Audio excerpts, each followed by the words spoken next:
Assalamualaikum warahmatullahi wabarakatuh. Alhamdulillah, assalatu wassalamu ala rasulillah. Yang terbaik adalah pilihan Allah. Al-khair khiratullah. Para pemirsa yang dirahmati oleh Allah Subhanahu wa taala. Sungguhnya yang lebih mengetahui tentang kemaslahatan kita adalah pencipta kita. Dialah yang telah menciptakan kita dan mengetahui apa yang terbaik buat kita, yang mengetahui hal yang gaib tentang masa depan. Dialah Allah Subhanahu wa taala. Ala ya'lamu man khalaq wa huwal latiful khabir. Tidakkah yang menciptakan lebih mengetahui tentang apa yang Dia ciptakan?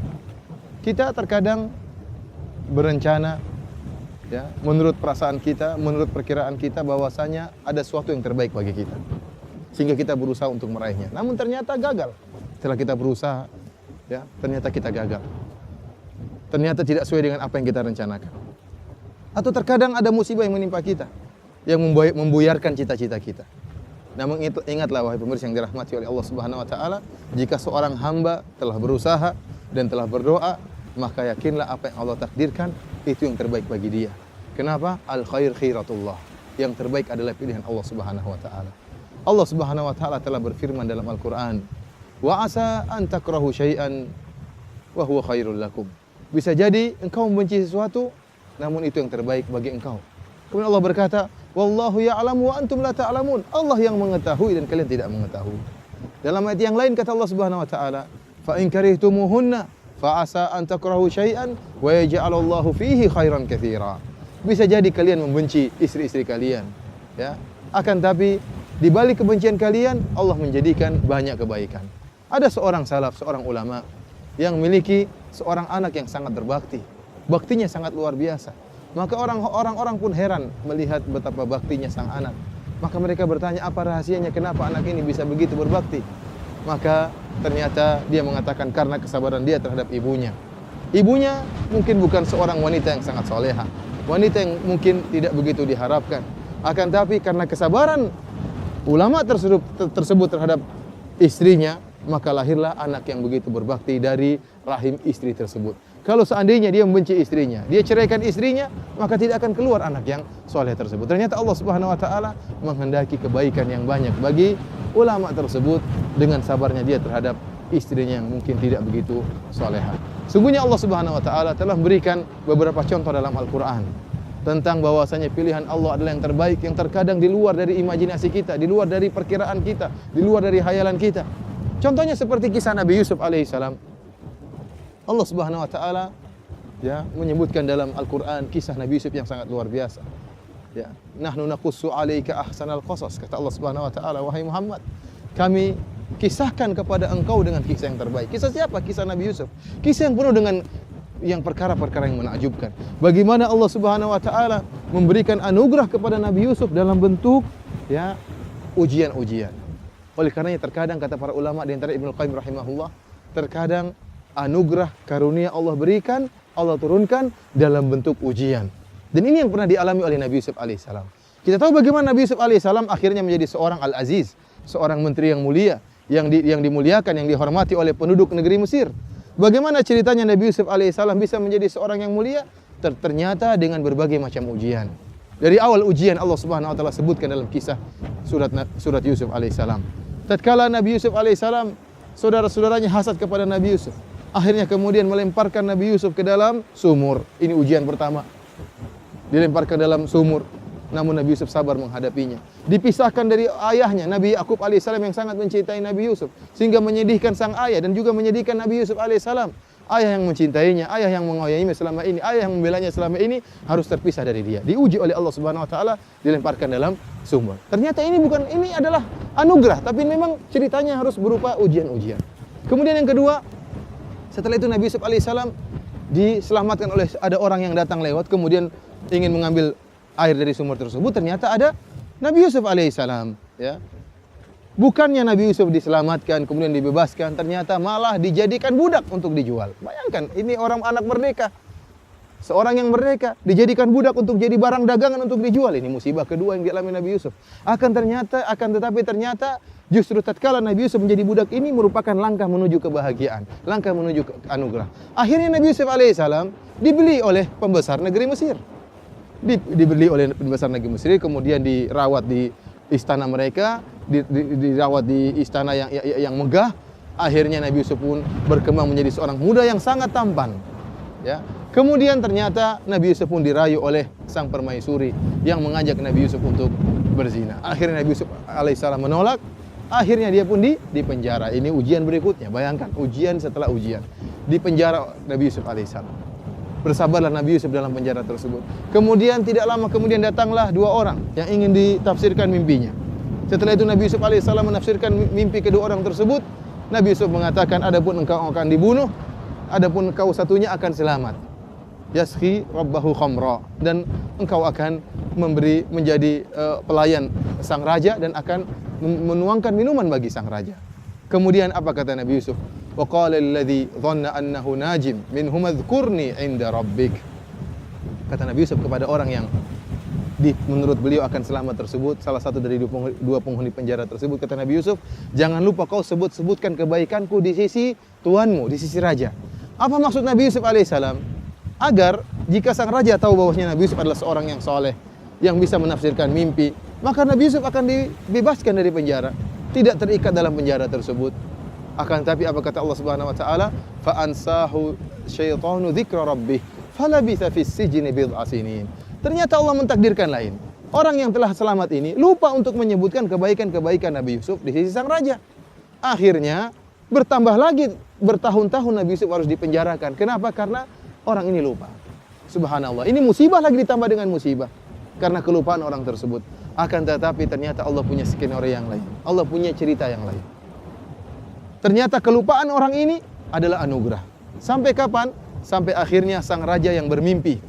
Inni ara sab'a baqaratin simanin ya'kuluhunna sab'un ijab wa sab'a sumbulatin khudrin wa ukhra yabisat. Dia mimpi, dalam mimpinya dia melihat ada 7 ekor sapi gemuk dimakan oleh 7 ekor sapi yang kurus, dan ada sumbulah yang kering, ada sumbulah yang hijau. Maka akhirnya dia bertanya, siapa yang bisa menafsirkan mimpiku? Ternyata tidak ada yang mampu. Tatkala itu ingatlah orang ini, pelayan raja tadi yang telah dibebaskan dari penjara. Kata Allah, waddakara ba'da ummatin ana unabbi'ukum bi ta'wilihi fa'arsilun. Dia baru ingat tatkala itu. Ternyata ada Nabi Yusuf yang pandai menafsirkan mimpi. Maka dia mengatakan, saya akan mendatangkan Yusuf untuk menafsirkan mimpi kalian. Ternyata Yusuf alaihissalam, Allah menjadikan orang ini baru ingat tatkala sang raja yang mimpi langsung. Maka kemudian Nabi Yusuf alaihissalam menafsirkan mimpi sang raja, baru ketahuanlah bahwasanya Yusuf alaihissalam adalah seorang yang hebat. Maka akhirnya Nabi Yusuf alaihissalam diangkat menjadi seorang menteri yang mulia. Lihatlah para pemirsa yang dirahmati oleh Allah Subhanahu wa taala. Berbagai macam ujian yang dihadapi oleh Nabi Yusuf, ternyata semua itu kesimpulannya adalah anugerah.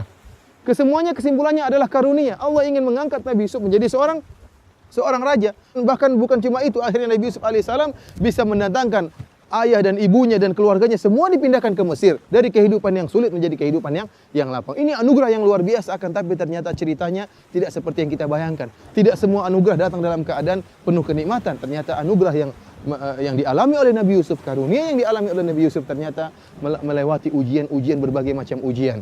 Oleh karenanya terkadang kata Imam Ibnu Qayyim rahimahullah, terkadang anugerah datang dalam bentuk musibah dan dalam bentuk ujian. Contoh yang lain yang Allah sebutkan dalam Al-Quran, kisah Nabi Musa alaihissalam. Nabi Musa alaihissalam, ya, bagaimana tatkala kecilnya harus dilepaskan di Sungai Nil. Ibunya merasa sedih, musibah, harus melepaskan anak yang sangat dia cintainya, dilepaskan di Sungai Nil. Kita tahu bahwasanya setelah Nabi Yusuf alaihissalam diangkat menjadi seorang yang mulia, seorang menteri di negeri Mesir, kemudian seluruh Bani Israel dipindahkan ke negeri Mesir. Dan kemudian lama-kelamaan setelah Nabi Yusuf alaihissalam meninggal dunia, maka akhirnya penduduk asli negeri Mesir akhirnya menindas orang-orang Bani Israel, suku Bani Israel. Sampai akhirnya tiba masa Fir'aun. Fir'aun adalah penduduk asli dari negeri Mesir, dari suku Qibti, akhirnya mendolimi, menindas orang-orang Bani Israel. Di antaranya Nabi Musa alaihissalam. Tatkala tahun tersebut, maka pasukan Fir'aun mencari setiap anak yang dilahirkan untuk dibunuh. Maka lahirlah Nabi Musa tatkala itu. Kata Allah Subhanahu wa taala, "Wa laqad mananna 'alaika marratan ukhra." Wahai Musa, sungguh kami telah memberikan kepada engkau anugerah pada kesempatan yang lain. Kapan? Anugerah namun dalam bentuk musibah. "Idz auhayna ila ummika ma yuha, an ikdhifihi fit tabuti fakhdhifihi fil yammi, falyulqihil yammu bis sahil ya'khudhu aduwwu li wa aduwwullah." Tatkala kami mewahyukan kepada ibumu untuk meletakkan engkau dalam keranjang. Kemudian lepaskanlah keranjang tersebut ke sungai Nil. Ya, ini musibah, ujian. Akhirnya ibunya Nabi Musa alaihissalam dengan begitu sedihnya, anak yang baru dia lahirkan, yang selama ini dia kandung selama 9 bulan, yang dinanti-nanti kehadirannya. Tatkala hadir anak tersebut, maka dia harus memisahkan anak tersebut dari dirinya. Maka dia masukkan anak tersebut, Musa yang masih kecil, dimasukkan dalam keranjang, kemudian dilepaskan di sungai Nil. Tidak tahu apa yang terjadi. Yang jelas dia melaksanakan perintah Allah Subhanahu wa taala, maka selanjutnya urusan Allah. Allah yang akan menyelamatkan Nabi Musa alaihissalam. Ternyata Nabi Musa alaihissalam, keranjang tersebut, keranjang Nabi Musa melewati istana Fir'aun. Kata Allah Subhanahu wa taala, "Faltaqatahu alu fir'auna liyakuna lahum aduwwan wa hazana." Maka ternyata Musa alaihissalam si kecil ditemukan oleh istri Fir'aun. Dan ternyata Allah telah mentakdirkan istrinya Fir'aun tidak bisa punya anak. Begitu dia melihat Nabi Musa si kecil, dia tahu dari Bani Israel, jatuh rasa cintanya kepada Musa yang kecil tersebut. Maka dia ingin memelihara Musa. Fir'aun yang tadinya ingin membunuh anak-anak harus tunduk kepada istrinya. Kita tahu bagaimana suami sering tunduk kepada istrinya. Fir'aun saja tunduk kepada istrinya. Akhirnya apa? Sang anak dipelihara di Musa kecil yang masih kecil alaihissalam dipelihara di istana Fir'aun. Lihatlah anugerah yang luar biasa. Kalau seandainya Nabi Musa disembunyikan oleh ibunya dan berhasil selamat dari kejaran Fir'aun, maka dia akan hidup dengan susah payah, dengan kondisi miskin di mana di perkampungan Bani Israel. Namun Allah menghendaki Nabi Musa hidup di istana Fir'aun, bahkan menjadi anak angkat Fir'aun. Kemudian akhirnya setelah itu, karena sayangnya istri Fir'aun begitu sayang kepada Nabi Musa yang kecil, akhirnya dia pun menawarkan kepada ibu-ibu untuk bisa menyusui Nabi Musa. Ternyata semua susuan ditolak oleh Nabi Musa. Nabi Musa tidak mau, si kecil Musa tidak bisa menerima sembarang susuan. Tidak ada yang dia sukai. Sampai akhirnya datanglah ibunya yang bisa menyusui Nabi Musa alaihissalam. Ternyata ada seorang ibu yang cocok bisa menyusui Nabi Musa. Akhirnya ibunya Nabi Musa pun alaihissalam dipindahkan tinggal di kerajaan untuk merawat Nabi Musa alaihissalam. Lihatlah bagaimana kenikmatan yang luar biasa. Ibunya akhirnya kata Allah, "Faraja'naka ila ummika kai taqarra ainuha wala tahzan." Kami kembalikan engkau wahai Musa kepada ibumu agar dia senang dan tidak bersedih. Allah yang mengatur itu semua. Akhirnya ibunya pun tinggal di kerajaan Fir'aun, mengurus anaknya sendiri Nabi Musa alaihissalam, bahkan digaji oleh Fir'aun. Luar biasa, ini adalah anugerah yang Allah berikan kepada Nabi Musa dan kepada ibunya Nabi Musa dalam bentuk musibah-musibah. Oleh karenanya para mirsa yang dirahmati oleh Allah Subhanahu wa taala, jika kita terkena musibah, jika kita sudah berusaha dan berdoa ternyata ada suatu hal yang membuyarkan cita-cita kita, tidak sesuai dengan keinginan kita, maka yakinlah bahwasanya di balik segala sesuatu pasti ada hikmahnya. Pasti ada hikmahnya. Terkadang hikmah tersebut Allah buka seketika itu pula. Terkadang hikmah tersebut Allah buka setelah bertahun-tahun. Terkadang hikmah tersebut tersembunyikan, tidak ada yang tahu. Hanya Allah akan tampakkan di akhirat kelak. Allah menghendaki kebaikan bagi hamba-hambanya. Dan di akhir dari apa yang ingin saya sampaikan ini ada suatu ilustrasi yang disebutkan dalam sebagian kisah, ya, hanya sekedar ilustrasi, kita tidak tahu tentang kebenaran kisah ini, tentang seorang raja dengan seorang menteri, ya.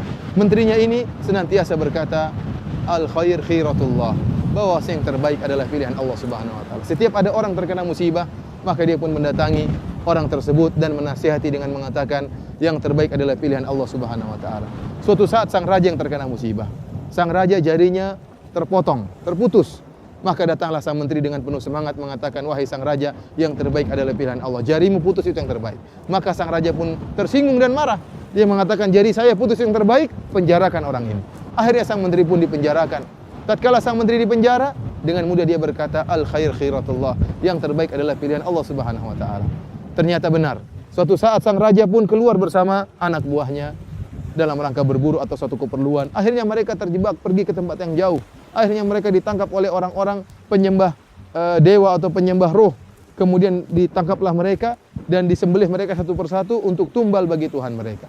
Disembelih satu persatu anak buah sang raja. Tatkala tiba untuk menyembelih sang raja, mereka dapati sang raja ternyata jarinya putus. Ternyata raja seorang yang cacat, sehingga mereka mengatakan orang yang cacat tidak pantas untuk diserahkan bagi dewa kita. Akhirnya dibebaskanlah sang raja. Tatkala itu sang raja pun sadar, ternyata apa yang dikatakan sang menteri betul. Jarinya putus ini ternyata merupakan kebahagiaan, merupakan anugerah, sehingga dia tidak jadi dibunuh oleh mereka. Akhirnya dia pun pulang dengan begitu semangat, kemudian membebaskan sang menteri dan mengatakan, benar perkataanmu, yang terbaik adalah pilihan Allah Subhanahu wa taala. Saya selamat dari cengkeraman mereka. Namun saya ingin bertanya, Kenapa waktu engkau di penjara engkau berkata yang terbaik adalah pilihan Allah Subhanahu wa taala? Apa kebaikan yang kau alami dalam penjara? Kata sang menteri, seandainya saya tidak di penjara, maka saya pun akan berburu dengan engkau dan saya akan ditangkap oleh mereka dan saya akan disembelih oleh mereka. Oleh karena saya di penjara adalah yang terbaik.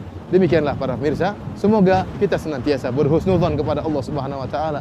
Setelah kita berusaha dan berdoa, yakinlah bahwasanya segala ketetapan Allah Subhanahu wa taala, segala keputusan Allah adalah yang terbaik. Wallahu taala alam bisawab. Wassalamualaikum warahmatullahi wabarakatuh.